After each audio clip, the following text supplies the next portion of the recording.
जब किसी इंसान से उसकी सबसे कीमती चीज छीन जाती है तो वो क्या करता है? मतलब आमतौर पर लोग या तो पूरी दुनिया सर पर उठा लेते हैं, या पुलिस को बुलाते हैं, या फिर अखबारों में इश्तिहार देते हैं। हाँ, आमतौर पर तो यही होता है। बिल्कुल। लेकिन आज की इस गहन चर्चा में, जिसे हम अपनी सोर्सेज का एक डीप डाइव कहते हैं, हम एक ऐसी कहानी पर बात करने वाले हैं जहां एक आदमी की सबसे बेशकीमती निशानी, महात्मा गांधी की दी हुई एक शॉल, खो जाती है। और वो पुलिस के पास बिल्कुल नहीं जाता। यही तो सबसे हैरानी की बात है।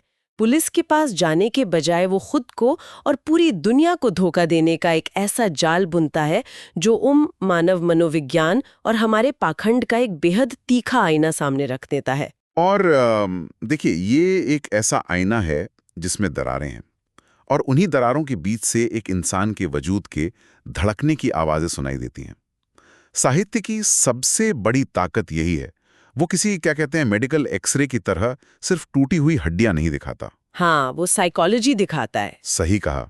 वो ये दिखाता है कि एक इंसान का अहंकार और उसकी झूठी पहचान अंदर से कितनी खोखली हो चुकी है। तो इस अदृश्य मनोवैज्ञानिक दरार का सबसे बड़ा उदाहरण है आज का हमारा स्रोत, जो कि हिंदी साहित्य के महान व्यंग्यकार हरिशंकर परसाई जी की एक बहुत ही शानदार और मारक रचना है, गांधी जी की शॉल। बहुत ही डीप कहानी है ये। है ना?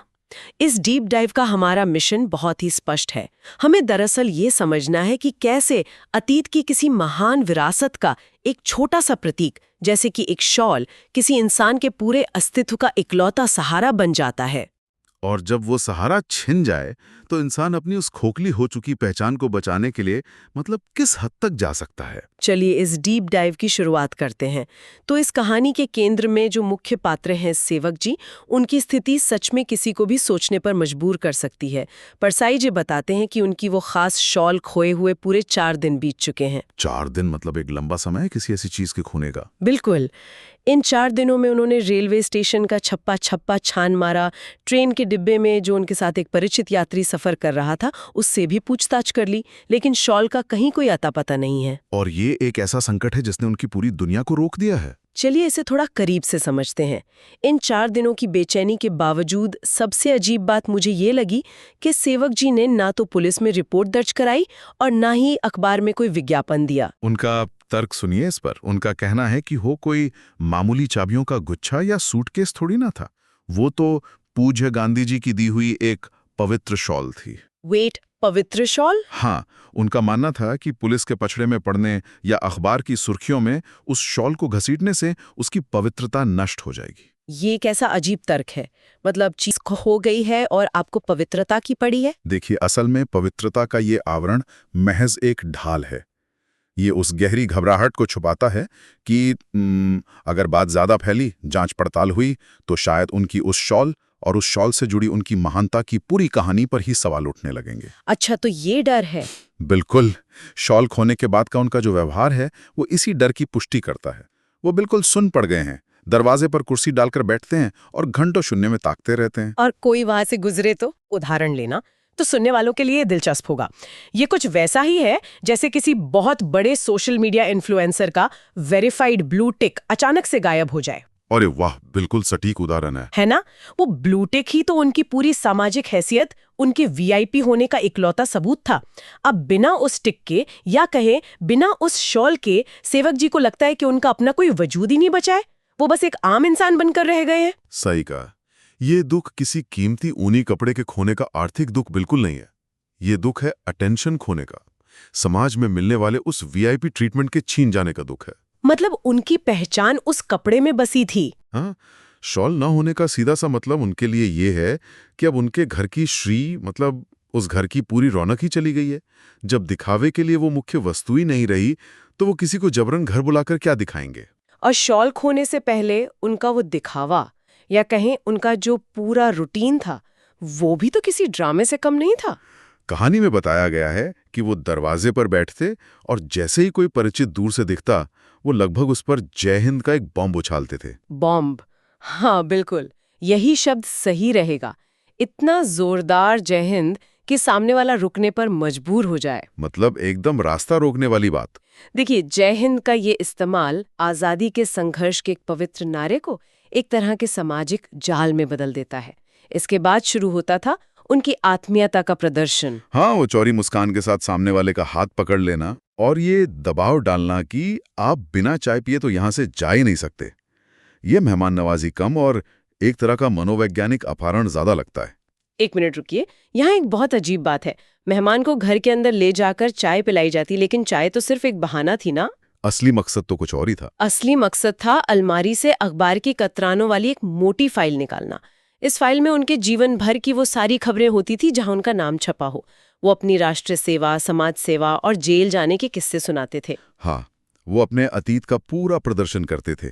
पर सबसे अजीब चीज जो मुझे लगी कहानी में, एक जगह जिक्र है कि उस फाइल में उनके बचपन में खो जाने पर उनके पिता द्वारा अखबार में छपवाई गई गुमशुदगी की विज्ञप्ति भी शामिल थी। मतलब लॉस्ट एंड फाउंड वाला ऐड? हाँ, कोई इंसान अपने बचपन के खो जाने के विज्ञापन को अपनी महान उपलब्धियों की फाइल में क्यों सहेज कर रखेगा? ये तो कोई राष्ट्र सेवा नहीं है। यहाँ सबसे दिलचस्प बात यह है कि यही वो बारीक मनोवैज्ञानिक सनक है जिसे इस कहानी में बहुत खूबसूरती से पकड़ा गया है। सनक? हाँ, बचपन की गुमशुदगी की वो कतरन ये साबित करती है कि सेवक जी को अखबार में अपना नाम छपने और खुद को महत्वपूर्ण दिखाने की एक बीमारी है, चाहे उसका संदर्भ कुछ भी हो। ओ, मतलब अटेंशन चाहिए बस। बिल्कुल। ये पूरा रूटीन, वो जय हिंद बोलना, चाय पिलाना, फाइल दिखाना, ये सब एक सुविचारित परफॉर्मेटिव टूल था, प्रदर्शन का एक औजार। कोई भी समझदार इंसान उनके इस जाल को देखते ही बिना जय हिंद किए वहां से भाग खड़ा होता था, क्योंकि उन्हें समझ आ जाता था कि अब पकड़ लिए जाएंगे।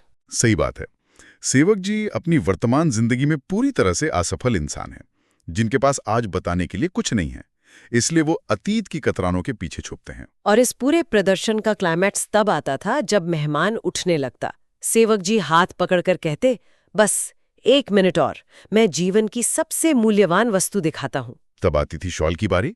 हाँ, फिर वो हल्के नीले रंग की तय की हुई शॉल इस तरह सामने लाते जैसे मंदिर में आरती की थाल हो, और फिर कहानी सुनाई जाती कि कैसे गांधी जी उनके विवाह में आए, दोनों के सिर पर हाथ रखा और कहा, तू मेरा बेटा नहीं, ये मेरी बेटी है, और हंसते हुए वो शॉल ओढ़ा दी। ये कहानी देखिए सेवक जी के जीवन का एक लौता मास्टरपीस बन चुकी थी।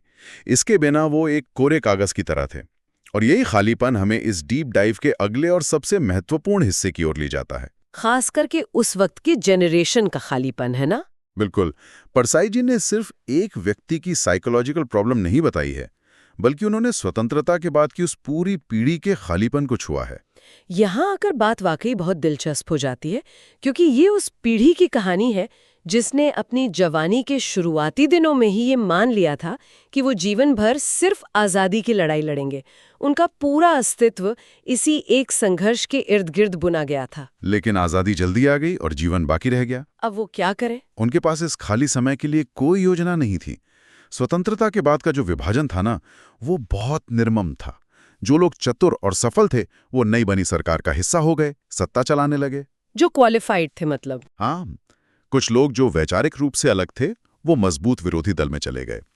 लेकिन सेवक जी जैसे लोग जो नेतृत्व क्षमता में कमजोर थे, वो ना तो सत्ता में जा सके और ना ही विपक्ष में। वो बस इतिहास के हाशिए पर छूट गए। इस पर कहानी में एक लाइन है जो मुझे काफी गहरी लगी। परसाई जी ने स्थिति के लिए एक बहुत ही मारक तुलना की है। हारा हुआ राजा रानीवास में जाता है। ये रूपक इतना गहरा है कि इस पर थोड़ा रुकना चाहिए। हारा हुआ राजा रनिवास में जाता है।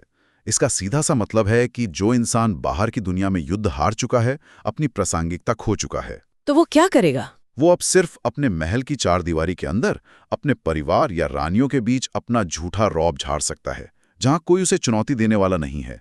सेवक जी का घर उनका रनिवास बन गया था, जहां वो मेहमानों को पकड़ पकड़ कर अपने अतीत के स्वर्णिम युग की कहानियां सुनाते थे। इसको अगर ऐसे देखें तो ये कुछ वैसा ही है जैसे एक एथलीट पिछले 20 सालों से दिन रात ओलंपिक के लिए ट्रेनिंग कर रहा हो। उसकी पूरी पहचान ही उसका खेल है। हाँ, और अचानक ओलंपिक हमेशा के लिए रद्द हो जाए, तब वो क्या करेगा? वो शायद फिर भी अपने घर के आंगन में पागलों की तरह दौड़ता रहेगा, क्योंकि उसे जिंदगी में और कुछ करना आता ही नहीं है। उसकी आइडेंटिटी ही वही है। सही तुलना की। और इस खालीपन को भरने के लिए सेवक जी ने एक और कोशिश की थी। उन्होंने अध्यात्म का सहारा लेने की कोशिश की।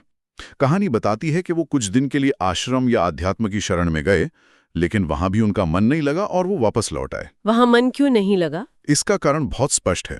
अध्यात्म में किसी भी इंसान को अपना अहंकार छोड़ना पड़ता है, और सेवक जी का तो पूरा अस्तित्व ही उनके अतीत के अहंकार पर टिका था। वो उसे छोड़ ही नहीं सकते थे। बिल्कुल नहीं। वो शॉल उनके लिए उस आज़ादी की लड़ाई वाले स्वर्णिम युग का इकलौता भौतिक सबूत थी।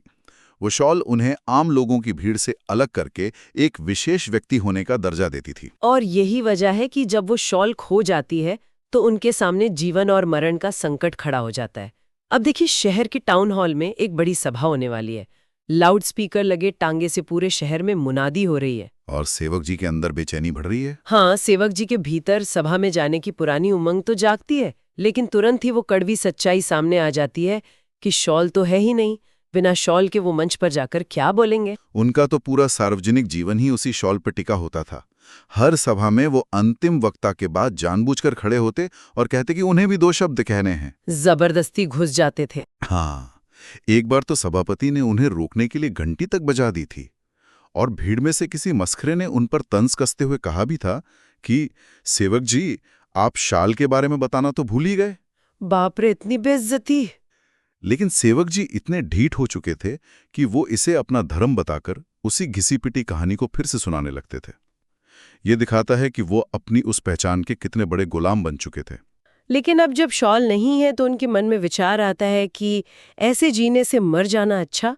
और फिर अचानक वो उठते हैं, चप्पल पहनते और सीधे शहर के एक कोने में स्थित कपड़ों की दुकान पर पहुंच जाते हैं। और वहां से क्या करते हैं? वहां से वो बिल्कुल वैसी ही एक नई शॉल खरीद लाते हैं। और यहां से शुरू होता है इंसान के आत्मछलने यानी खुद को धोखा देने का सबसे बेहतरीन मनोवैज्ञानिक खेल। खुद से ही झूठ बोलना। हाँ, कोई भी इंसान अपनी गढ़ी हुई पहचान को बचाने के लिए किस हद तक खुद को अंधा कर सकता है, ये उसको दर्शाता है। उसका चरम रूप है ये। तो इन सब का आखिर मतलब क्या है? देखिए, जब वो नई शॉल खरीदते हैं तो अपने भीतर के अपराध बोध को शांत करने के लिए वो एक नया फिलॉसफी गढ़ लेते हैं। क्या फिलॉसफी थी वो? वो खुद से कहते हैं, वस्तु सत्य नहीं है, भावना सत्य है। लेकिन मुझे इस पर सख्त ऐतराज है। क्या ये तर्क महज एक धोखा नहीं है? कैसे? ये तो पूरी तरह से एक सुनियोजित जालसाजी है ना। ये कोई भावना नहीं है, ये तो आज के दौर में फेक न्यूज़ गढ़ने जैसा हो गया। एक नई चीज लाकर उसे जानबूझकर ऐतिहासिक और पुराना बनाने की कोशिश करना, ये फेक ही तो है। सही पकड़ा आपने। साइकोलॉजी में इसे कॉग्निटिव डिसोनेंस कहते हैं। वो क्या होता है? जब किसी इंसान की मान्यताएं और उसकी हरकतें आपस में टकराती हैं, तो वो खुद को सही साबित करने के लिए नए तर्क गढ़ लेता है। सेवक जी उस नई शॉल को पुराना दिखाने के लिए एक पूरा कर्मकांड करते हैं, जिसमें कपड़े को धोना वगैरह शामिल है। हाँ, उस नई शॉल को पानी में डुबोते हैं, सुखाते हैं, यहाँ तक कि उस शॉल से घर का फर्श तक साफ करते हैं। 2-3 दिन उसे ओढ़कर सोते हैं ताकि उसकी मिल्की बनी चमक दमक पूरी तरह से गायब हो जाए और वो बरसों पुरानी लगे। इस अत्याचार के बाद शॉल तो शायद पुरानी दिखने लगती है और सेवक जी की खुशी भी लौट आती है।